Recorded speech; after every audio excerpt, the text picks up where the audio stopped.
Well, hello, and welcome back to another scary edition of Ghost Stories Told from the South. I am your host, Stephen LaBooth, and I got some scary, creepy stuff for you today. How is everybody doing? Hope you're doing fine and scary. It's fine on its end. Sorry I'm late again, but I'm getting this out here first thing today, Monday, when I got off work. So I'm getting it done. Hope you guys are having a great week. Hope you're being spooky, man. So yeah, and I just want to say thank you guys. I mean, this podcast is really growing pretty good. So just want to say thank you guys to everybody who listens all across the world, man. You're awesome. I thank you so much. But we're still going to be covering campfire stories, urban legends, stuff like that. And it's a tale from each state. And last week we left off at Rhode Island. And this week we will pick up in South Carolina. So, you know the routine, boys and girls. Get you a nice warm blanket. Snuggle up to the fire. Get you some hot cocoa or something. And sit back, relax. And get ready to be spooky booed. Alright, do our first one. Alright, like I said, our first story takes us to South Carolina.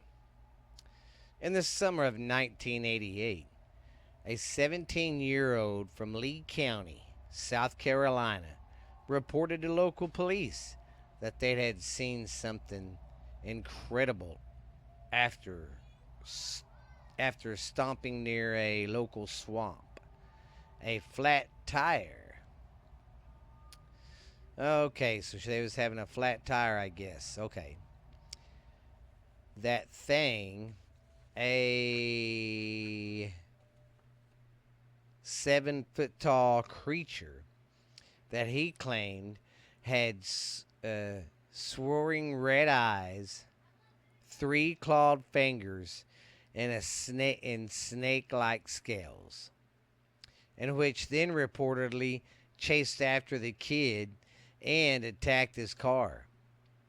The lizard man begins something of an overnight media sensation, as reports flocked to the area, and local vendors sold everything from t-shirts to bumper stickers and blow-up dolls inspired by the reptilian humanoid. Other sightings started to pop up all over the area, with more witnesses coming forward to claim that they have been chased by the creature and had their cars mauled too. Although the mystery of the lizard man was never found or captured, the legend lives on, inspiring festivals, books, and enduring interest from with the community, many of whom still maintain that there's something wicked lurking inside that swamp.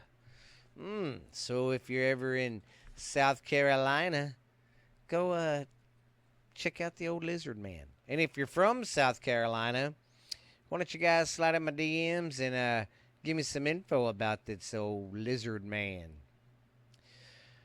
Now we're going to South Dakota. Hikers in the mood for a great climb in South Dakota have been heading to Grandson for years.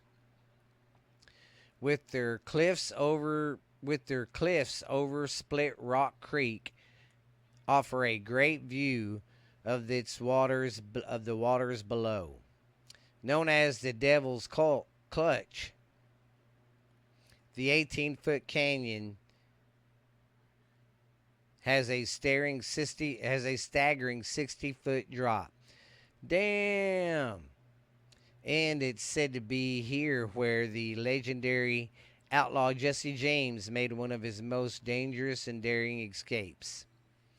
After attempting a rob, after attempting to rob the First National Bank in Northfield, Minnesota, in 1872, which some have claimed was the largest bank west of the Mississippi, James and his posse took off.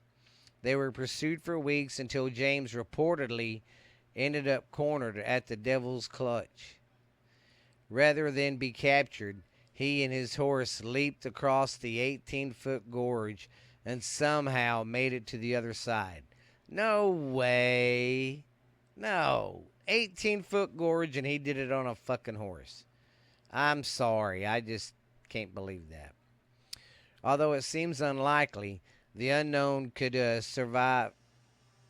Oh, that anyone could survive a jump like that. Many locals do believe it could have happened, possibly, provided he had a really good horse. Because of that, the legend of Devil's Clutch remains as a big part of the lure surrounding James in the notorious Northfield raid. All right.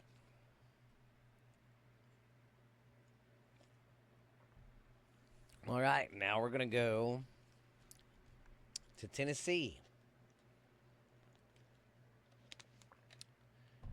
All right.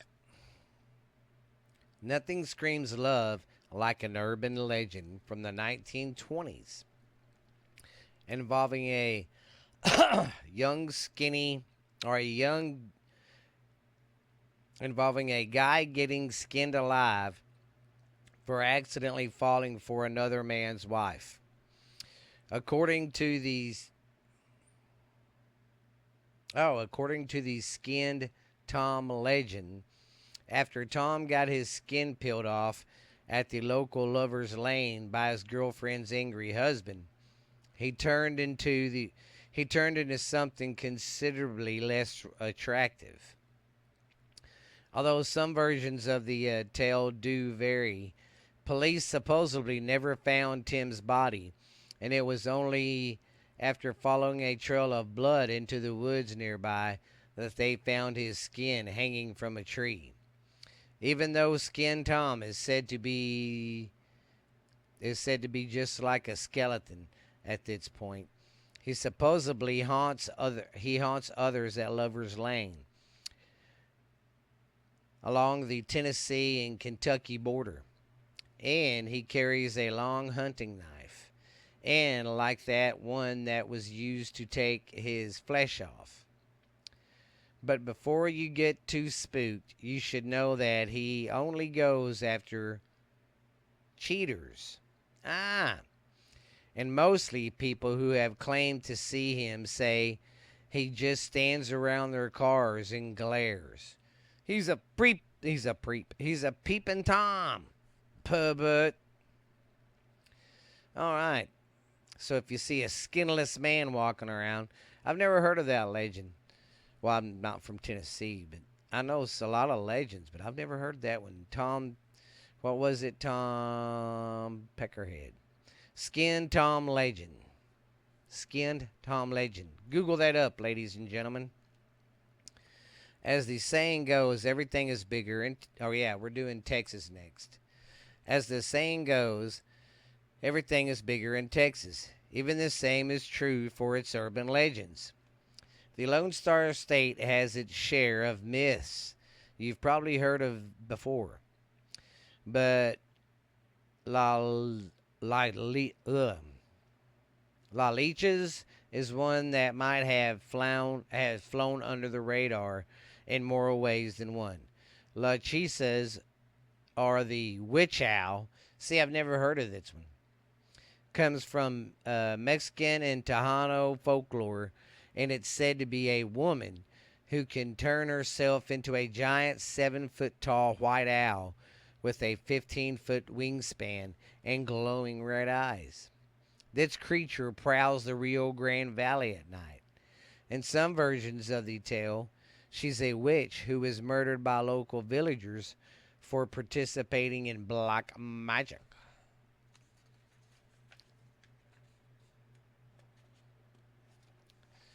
Sorry, my page is stuck together. I hate that crap. God bless it. But in others, she is a mom looking to avenge the death of her son. Some believe there can also be more than one, and that the owls are real owls that have just been trained by witches to carry out their evil spells. According to most versions of the story, though, the owl can draw people in by sounding like a crying infant, and it's that when it strikes. It's said to be powerful enough to snatch you up to snatch up a grown man and carry them off into the night. If you want to survive, praying might help. Or you could just stay inside your house until morning, because that's when the old La Chiza reverts back to human form. See, I've lived in Texas pretty much my whole life. I've never heard about this one. I'm going to have to research that some more. That's pretty cool. All right, now we're in Vermont. Vermont is known for its cold winters, but back in the day, these terrible snowstorms could drive folks to do some pretty questionable things. Case in point, the legend of the frozen hill people. According to the tale, Vermonters who were strapped for cash back in the late 1800s and looking for a way to save money on food and heat would drug their old and slinky relatives and toss them outside in the snow. That's what I thought it said, but I was like, no way. So I kept reading it. But yeah, there was a strap for cash and stuff. So one more mouth to feed. So the older you were, they stuck you out. That's fucked up. Sorry about that, F-bomb, but that's messed up as hell. These people were frozen, of course, but then came spring. Their relatives would venture outside and just thaw them out until they were good as new again. The story gained some traction thanks to an article that was published in 1887 on the front page of the Manipulator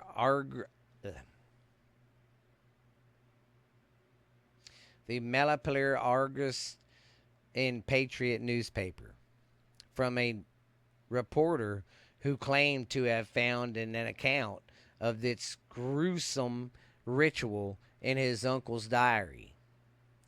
But that's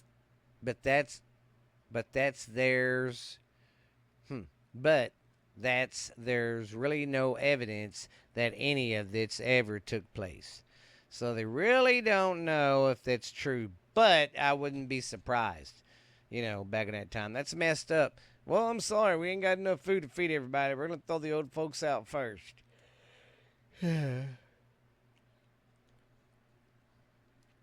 All right, Virginia. Stories about a vampire lurking in Richmond, Virginia's Hollywood Cemetery have been around since the 1920s. But the Nightcrawler isn't exactly of the Bela Lugosi variety. Rumored to dwell in one of the graveyard's hillsides sets the so-called Richmond vampire may be related to a worker on the Chesapeake and Ohio Railroad. Churchill Tunnels back in 1925 when it was tragically caved in, burying several men alive. And one of those workers was a fireman named Benji Mosby. Reportedly managed to dig his way out, but had broken tooth and burned injuries and there that were so bad. Eyewitnesses claim his skin had fallen away in flaps, and he automatically died at the nearby hospital. It's right before he. Oh, it's right about here, where its creepy tale takes a sharp turn towards the strange. According to local lore, the Richmond vampire also emerged from the wreckage with broken teeth and looked like his fangs and bloody skin hanging from his bones. He is supposedly chased by the rescue team and fled to the nearby graveyard, where he scared off his pursuers by screaming curses at them. It's not exactly that kind of defense that the mob expected from a blood-sucking vampire of the night, which is why some Virginians believe it wasn't even a vampire at all, but instead just an account of what really happened with Mosby after he escaped the tunnel. Considering that Mosby was buried in the Hollywood Cemetery in the undead creature's description, at least somewhat makes the accounts of Mosby's injuries that his injuries, they may be onto something. So that one sounds pretty cool. Supposedly that guy was a vampire. Pretty crazy. Pretty crazy. And which town was that? Oh, Virginia. All right, now we're going to go to Washington. If you have ever eaten at KFC before, you probably know about the Colonel Sanders and his legendary secret recipe. No, not that, whispered urban legend about the unfortunate people who buy some KFC and ended up biting into a fried rat, or the one about how the Chin supposedly genetically engineers mutant chickens with extra legs and exactly zero breast. We're talking about Colonel Sanders' secret blend of 11 herbs and spices. All things considered, you won't be wrong for assuming he created it in Kentucky. But actually, many folks believe he developed it while he was living and working in Seattle at an old roadside restaurant back in the early 1940s. Though there's literally no evidence for it, the urban legend wouldn't be a big blow to Kentucky if true. Or it would be a big blow to Kentucky if true. The colonel, who back then was just known as Hurland, stayed in the city for about 10 months, and apparently his co-workers weren't too crazy about him. They complained that he was more focused on some finger-licking good fried chicken recipe than on doing his actual job.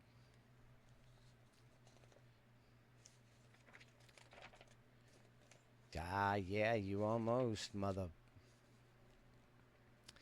Anyway, eventually he moved back home, started calling himself Colonel, and the rest is fast food history.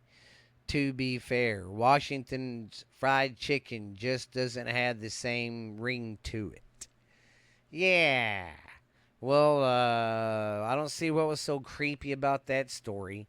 I mean, he was just fantasized by his freaking chicken. That one was kind of stupid. I'm sorry I wasted y'all's time on that one. But like I said, I don't ever read these thoroughly. I like to kind of be surprised just as much as y'all are.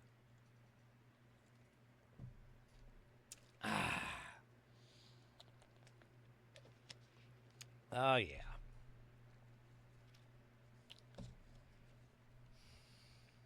Where was I at? Okay, West Virginia. The Mothman isn't the only urban legend you'll hear about in West Virginia. Screaming Jenny is another creepy one, supposedly dating back from the mid 1800s. According to the tale, a young woman with no family ended up squatting in an old storage shed along with Harper's Ferry Railroad Department. Okay. One cold autumn night, she lit a fire inside to warm up and ended up actually setting herself ablaze. Panicked and shrieking, she ran outside and headed straight for the railroad tracks, hoping that someone would see her and put out the flames. But because she was essentially a ball of fire at that point, she didn't notice that there was a train coming right at her until it was too late.